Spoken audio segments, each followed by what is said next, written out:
Allez.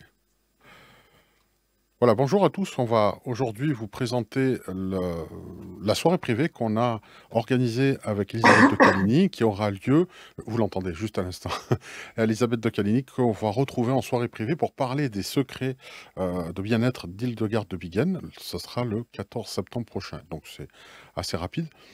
Voilà, bonjour Elisabeth, comment vas-tu? Bah, écoute, ça va. Je m'éclaircissais la voix. Bah, tu fais très très bien et on enregistre en fait cette petite annonce rapide, hein, ça va être rapide, mais le jour de la pleine lune. Il y a beaucoup de choses qui sautent, qui pètent, et ça c'est normal, hein, faut le savoir. Voilà, il faut pas s'en inquiéter plus que ça. Donc l'émission, on conjure le sort, hein, on passe par les enregistrements et ça va très très bien. Alors pour cette soirée du 14 septembre prochain, alors je vais essayer de le retrouver. Alors, je le tape, c'est vraiment pas préparé du tout. On s'était donné rendez-vous. Et pas dans la chanson de Patrick Bruel dans 10 ans. C'est maintenant, hein, que ça se fait. Elle a marché, cette chanson, vraiment. Alors, Mais savez-vous que cette chanson, c'est probablement moi qui l'ai inspirée. c'est vrai? Parce que le parolier était mon petit ami. Et un jour, je lui raconte que quand j'aurai 45 ans en l'an 2000, eh bien, j'aimerais bien retrouver mes copains. Et il va devenir un des paroliers de Patrick Bruel plus tard. Et je m'aperçois que rendez-vous dans 10 ans, dans 20 ans, c'est un peu ça, quoi. Oui. Et je me suis dit, est-ce qu'il s'est inspiré de ce truc-là? Ça serait possible parce que quand je lui avais raconté ça à l'époque, eh bien, il avait tilté, il avait trouvé l'idée était géniale de vouloir se retrouver sous l'Arc de Triomphe à minuit comme j'avais prévu. Finalement, je ne suis pas allée sous l'Arc de Triomphe, donc j'ai retrouvé personne, mais il y a la chanson. Alors je me Oh, dis qu'il y a peut-être une partie de moi qui a inspiré le truc, vous voyez. bah, sacrée anecdote, vraiment, tu vois, inattendue quand même, parce qu'on avait parlé de la soirée privée, mais c'est super d'apprendre ça et de voir que finalement, si tu as pu inspirer, donc tu as été la muse de Patrick Bruel, forcément, Pas de lui, pas de son parolier, de de son lui, non, parolier, oui, je ne de connais manière pas. par Mais ricochet. il se pourrait que cette idée ait germé dans la tête du parolier suite à ce que je lui ai raconté des Bah, années plus tôt, quoi. c'est bien heureux. Merci pour cette anecdote croustillante. Voilà, la soirée privée masterclass avec replay. Les secrets de bien-être d'Hildegarde de Bingen. Alors, moi je dis Bingen toujours, hein, mais c'est Bingen. Avec Elisabeth de Caligny, ça sera le 14 septembre 2022 à partir de 20 h, hein, avec replay. Donc, pour ceux qui ne se pourront pas être là, j'ai smurfé, c'est pas grave, qui ne pourront pas être là le 14 septembre, vous pourrez éventuellement toujours vous la procurer pour pouvoir la voir en replay par la suite. Alors, est-ce qu'il est conseillé, Elisabeth, de prendre un carnet de notes pour noter, hein, les conseils qu'il va y avoir? Bah, les gens font comme ils veulent, hein, parce que bon, c'est pas des recettes. Alors, il y a des recettes. Il faut savoir qu'Hildegarde de Bingen ne donnait pas les proportions. Elle disait, vous prenez tel truc, par exemple, la moitié de fenouil, qui était une de ses plantes préférées, et une dose de thym, mais vraiment à moitié de la dose du fenouil, la dose de thym pour soigner tel et tel truc. Vous voyez? Hmm. Et les gens, si vous voulez, ont expérimenté, parce que bon, la cuisine médiévale et les recettes de la dame, c'est pas tout à fait la même chose que ce qu'on trouve dans les bouquins d'aujourd'hui. Donc, pour les recettes, bah, les gens ils peuvent trouver ça au point précis. Mais je vais expliquer surtout les remèdes et ce qui compte le plus dans la pharmacologie, si je peux dire, d'Hildegarde, y compris les conseils de santé. D'accord, donc conseil de santé. Alors, on Parce va que juste... je parle, enfin, les remèdes de santé par rapport à certains trucs, mais on utilise les plantes, les pierres précieuses, vous allez voir, il y a une panoplie, si je puis dire, de causes et une panoplie de remèdes. Et d'ailleurs, le livre, enfin le traité, puisqu'elle a écrit des traités, dont je m'inspire et d'autres sources également, eh bien, ça s'appelait Les causes et les remèdes. Bon, je vous donne la traduction en français, le latin ne vous intéresse peut-être pas. Et il y a énormément de choses là-dedans. Alors, c'est complètement fouillis comme bouquin, mais il y a des trucs marrants. Et d'ailleurs, je voulais vous en lire des extraits aujourd'hui, rappelant qu'Hildegarde de Bingen a quand même rappelé dans ce livre que il n'y a pas de maladie mais des hommes malades, et ces hommes sont intégrés dans un univers qui, de même qu'ils participent à leur malheur, doit aussi prendre sa part de guérison. Ils doivent être soignés dans leur totalité, corps et âme, et même si la nature peut et doit venir à leur aide, c'est bien souvent de leur propre sagesse, leur modération, leur maîtrise d'eux-mêmes qu'ils trouveront les forces qui soutiendront le processus de guérison. Et vous trouvez dans ce bouquin aussi l'action des étoiles, l'action des planètes, l'action du soleil, l'action du tout. En fait, l'homme, pour Hildegard de Bingen, est relié au cosmos et lui-même est une représentation du cosmos. Et regardez ce qu'elle dit sur les yeux de l'homme, par exemple. Les yeux de l'homme ont été faits à la ressemblance du firmament. En effet, la pupille de l'homme offre une ressemblance avec le soleil. La couleur noire ou grise qui est autour de la pupille offre une ressemblance avec la lune. Et le blanc qui est à l'extérieur avec les nuages. L'œil est fait de feu et d'eau. C'est le feu qui lui donne consistance et force pour exister. L'eau lui donne la faculté de voir. Et donc, c'est extraordinaire. C'est à la fois une médecine holistique, une médecine cosmique, une médecine naturelle. C'est un naturopathe, d'une certaine manière. Universel. Voilà. C'est quelque chose d'absolument extraordinaire. Voilà. Donc, tu parles elle ne donne pas les proportions. Donc, la posologie, en même temps, pour des choses naturelles, il n'y a pas de risque, quoi, entre guillemets, dans le sens où c'est pas parce qu'on prend plus d'une plante qu'une autre, surtout quand elle est diluée, ça risque rien. C'est peut-être aussi pour ça. Ben non, ça risque rien, sauf qu'il y a des plantes, par exemple. Les gens, si vous voulez, qui ont établi les bouquins où sont reproduites les recettes d'Hildegard de Bingen, ils ont donné les proportions et bien sûr ça a été testé, sinon les gens ils tomberaient comme des mouches. Dans la mesure où Hildegard de Bingen a beaucoup de succès, voilà. Je ne sais pas si dans ses potions elle utilise de la muscade. Par exemple, la muscade c'est très bon, ça donne du goût, c'est bon pour la santé, mais si vous l'utilisez à grosse dose, vous pouvez avoir des sacrés soucis de santé. Voyez-vous? Oui, c'est comme tout, il faut la mesure. Tout est équilibre dans la mesure des plantes. Voyez. Par contre, elle a comme plante, une de ses plantes préférées, par exemple, c'est le fenouil.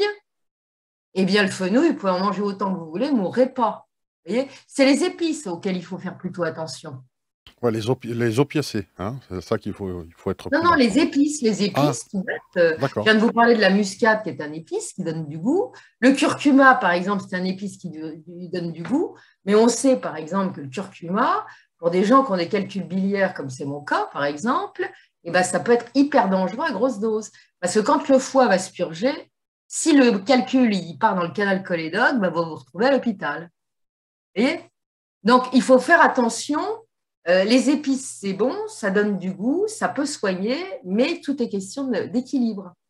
Voilà. Oui, les recettes d'Hildegard de Bingen que vous allez trouver dans les livres, dont ceux que tu vends sur ta boutique, les gens ont fait les proportions, souvent des naturopathes d'ailleurs, ou des gens qui avaient une formation, qui sont des choses qui font du bien et pas qui vous envoient à l'hosto. Heureusement, oui. Souvent, on dit que... Alors, ça, je l'ai souvent dit, hein, mais la différence entre un poison et un médicament, c'est des fois qu'une question de dosage. Hein, ah, mais absolument. Absolument. C'est une question de dosage. Si vous prenez trop d'antibiotiques, ça ne va pas le faire. Si vous prenez trop d'antidépresseurs, vous allez vous retrouver à l'hosto, etc., etc. Vous voyez? Et l'homme est équilibre. Voilà. Donc, Hildegard de Bingen, elle a défini l'homme du cosmos relié au tout, qui crée ses maladies de par ses humeurs. Et d'ailleurs, regardez ce qu'elle dit. Le mal naît du péché.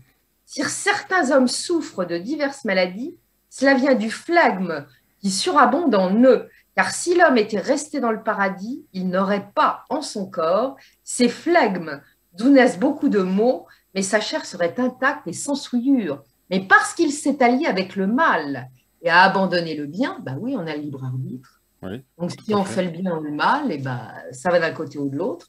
Donc, s'il est allié avec le mal et a abandonné le bien, il est devenu semblable à la terre, qui fait pousser des herbes bonnes et utiles, mais aussi de mauvaises et d'inutiles. et qui a en elle de la mauvaise et de la bonne humidité, de la bonne et de la mauvaise sève. Donc nous sommes à l'état de nature. Donc tout est question d'équilibre. Mais nous, êtres humains qui sommes binaires avec le bien et le mal, de par nos travers, je vais vous parler de la goinfrerie, parce qu'elle parle de la goinfrerie. Qu'est-ce qu'elle dit? Les hommes qui sont sains et robustes, si bien que leurs nerfs sont vigoureux et qu'ils sont portés à l'ivresse, amateurs voraces de viande, d'aliments et de nourriture de toutes sortes, ont un sang qui prend une couleur cireuse et s'épaissit. Et comme, à cause de cette épaisseur, il ne peut s'écouler facilement, et que cet écoulement n'est pas facilité par des fièvres et des maladies, puisque ces gens sont en bonne santé, ils traversent leur chair et leur peau, les emplissent d'une humeur nocive, les détériorent et les couvrent d'ulcères. Tout est question d'équilibre. Donc le goinfre tombe malade. Oui. Il va se faire du cholestérol, il va se faire du diabète, il va se faire une cirrhose s'il picole trop, etc. Hypertension et tout ce qui va avec, oui. Voilà, c'est son côté binaire. Voilà. Puis elle donne des remèdes divers qui ne sont pas forcément liés aux plantes. Par exemple, quand vous perdez vos cheveux, voilà ce qu'elle dit. Ah. Lorsque chez un homme jeune, les cheveux commencent à tomber, alors là, vous allez rire parce qu'on ne va pas trouver ça facilement, sauf au Québec, ou enfin au Canada, parce que là, on trouve les bestioles. Ici, c'est plus compliqué. Alors, lorsque chez un homme jeune, les cheveux commencent à tomber, prendre de la graisse d'ours et un peu de cendre obtenue avec de la paille de blé ou de seigle, mélanger le tout sans frotter le crâne tout entier et particulièrement les endroits où les cheveux commencent à tomber. Se garder d'enlever ensuite cette pommade de la tête en la lavant. Les cheveux qui ne sont pas encore tombés sont humidifiés et fortifiés par cette pommade, si bien que pendant longtemps, ils ne tombent plus. Vous voyez le genre de conseils qu'on trouve. Donc, on va voir plein de personnes qui vont... Ça va être compliqué ici. On va voir des personnes qui vont courir à plein d'ours. Donc, si vous voyez avec de la cendre sur la tête, vous savez que j'ai suivi les conseils d'Hildegarde. Luisant et gris, vous voyez. Vous prenez le traitement d'Hildegarde. Voilà, vous allez trouver ce genre de conseils et bien plus encore lors de cette soirée, le 14 septembre prochain, à partir de 20h, avec replay. Limité dans le temps, mais vous aurez le replay de quoi prendre note pour vous régaler de tout ça et surtout pour en profiter, parce que le but, c'est quand même que ça vous serve au quotidien. Alors, Hildegarde... Je vous parlerai notamment de quelque chose d'extraordinaire qu'elle appelle les gâteaux de la joie. Ah, d'accord. Donc, il y a énormément de choses à dire et j'espère qu'on passera un bon moment. Voilà. Ah, mais on va passer un super moment. En tout cas, merci. J'allais t'appeler, j'allais te dire, tu sais quoi, l'erreur, lapsus révélateur. Merci Hildegarde de Bingen. Et non, c'est Elisabeth de Caligny. Alors, il y a aussi on appelle ça un axiome, je crois, quand il y a un de quelque chose. C'est là de Caligny ou de Bingen, je crois qu'on appelle ça un axiome. Il y a une chose qui est quand même certaine, c'est que ce n'est pas interchangeable. Elle est sainte et je ne le suis pas, hélas. En tout cas, merci beaucoup Elisabeth de Caligny pour cette petite mise en bouche. Vous avez eu là quelque chose, vous avez eu quelques canapés à manger, mais derrière, il se trouve que la soirée se passera bien le 14. Donc dépêchez-vous, il n'y aura pas de place pour tout le monde non plus, on va limiter aussi. Bienvenue à tous pour ceux qui veulent profiter de ces choses-là. Peut-être une dernière chose, est-ce qu'il est bon d'écouter les chants d'Hildegarde de Bingen, parce qu'elle était aussi compositrice, et est-ce que ce sont des chants vibratoires qui font du bien? C'est totalement vibratoire. Bon, vous savez que les chants grégoriens sont des chants vibratoires, c'est pas du tout un hasard, parce que ça monte vers le haut, ça fait élever nos fréquences. Eh bien, Hildegarde de Bingen, sur tout ce qu'elle a composé, c'était sur une base grégorienne. Mais avec les inspirations qui lui venaient d'ailleurs, elle a fait de grandes compositions. Et moi, ça m'arrive très souvent en travaillant d'écouter les compositions d'Hildegarde de Bingen. Voilà. Donc, il y a une fréquence, il y a une vibration, et on en sort évidemment un bien-être. Cette femme a été de tous les côtés. On a vu la femme sainte, politique, enfin tout ce qu'on veut, dans ce que je vous ai raconté la dernière fois. Mais là, il y a autre chose. Il y a celle qui soigne, celle qui veut amener l'homme au bien-être, le remettre en équilibre dans le cosmos et dans sa chair. Donc, si vous voulez, elle est polyvalente en tout. C'est un personnage absolument extraordinaire. Donc, je ne peux que vous recommander d'écouter sa musique, bien évidemment. C'est pour ça qu'au début, en introduction, tu disais qu'elle pratiquait la médecine holistique et universelle. Donc, c'est sur tous les plans, sur tous les corps, hein, éthériques, etc. Tout est relié. Oui, c'est Et ça. elle parle beaucoup de l'âme. Hein. Pour qu'on soit en équilibre, il faut que nous soyons reliés à notre âme. Et quand nous sommes dans l'incarnation, puisque nous avons le libre arbitre et que nous sommes binaires, souvent nous perdons le contact avec notre âme. Et quel est le meilleur moyen de se relier à son âme, et donc par voie de conséquence au point d'origine, Dieu? Eh bien, c'est des hautes fréquences et c'est sa musique. Merci beaucoup, Elisabeth de Caligny. On vous attend nombreux pour le 14 septembre prochain à 20h, soirée privée masterclass avec replay. Merci à vous tous, merci Elisabeth. Et on vous attend. Bientôt. À bientôt. Au revoir. Au revoir.